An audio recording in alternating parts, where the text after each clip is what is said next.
তো আজকে কিন্তু রান্নাটা করব। তো আজকে শুক্রবারের দিন ছিল, সে কারণে কিন্তু আমি গরু মাংস রান্না করব।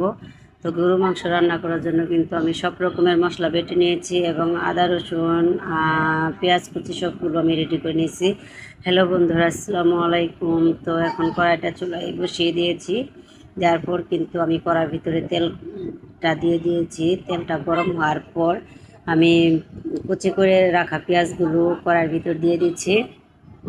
এখন পেঁয়াজগুলো ভাজার অপেক্ষায়। তো পেঁয়াজগুলো আমার ভাজা হয়ে গেছে। এখন আমি দিয়ে দিচ্ছি একটু পানি।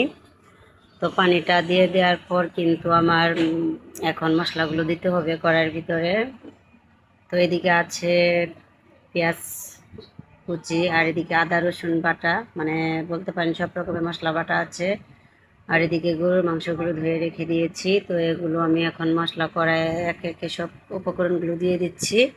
তো এখানে দিয়ে দিচ্ছি আমি হলুদের গুঁড়ি, তারপর দিয়ে দেব মরিচের গুঁড়ি এবং স্বাদ পরিমাণ মতো লবণ, আর এদিকে দিয়ে দিচ্ছি হলো আদা রসুন বাটা এবং জিরে বাটা।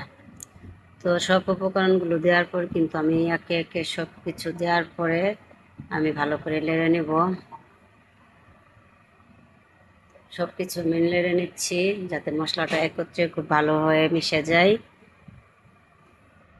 তো এই তো মশলাটা আমার কিন্তু ভাজা ভাজা হয়ে গেছে। এখন একটু পানি দিলে আর কি ভালো হবে, কিন্তু বেশি একটা পানি আমি দিচ্ছি না, অল্প করে একটু পানি দিয়ে দিচ্ছি যাতে ভালো করে মশলাটা খুব সুন্দর করে কষে নেওয়া হয়।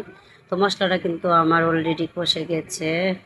তো একটা ফ্লেভারও আসছে মশলা থেকে। এখন আমি দিয়ে দিব মাংসগুলো।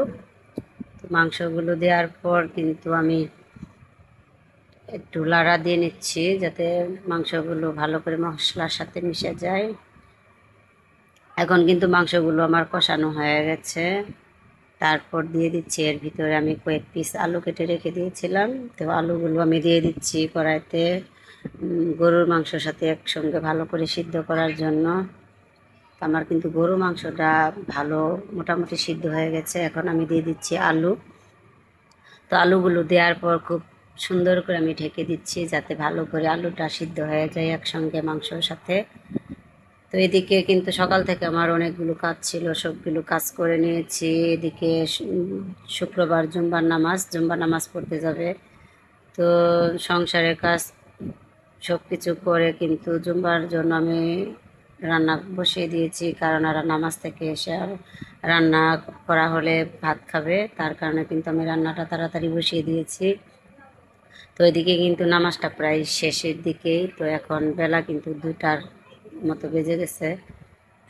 আমার এদিকে তরকারির ভিতর পানিটাও দেওয়া হয়ে গেছে। দেওয়ার পর কিন্তু তরকারিটা আমার প্রায় উতলে গেছে এবং কি তরকারিটা প্রায় হয়েই গেছে।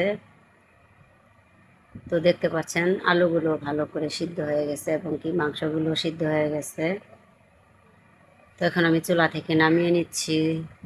তো দেখতে পাচ্ছেন তরকারি কালারটা কিন্তু খুব সুন্দর। তো এখানে ভিডিওটা শেষ করছি। আল্লাহ হাফেজ।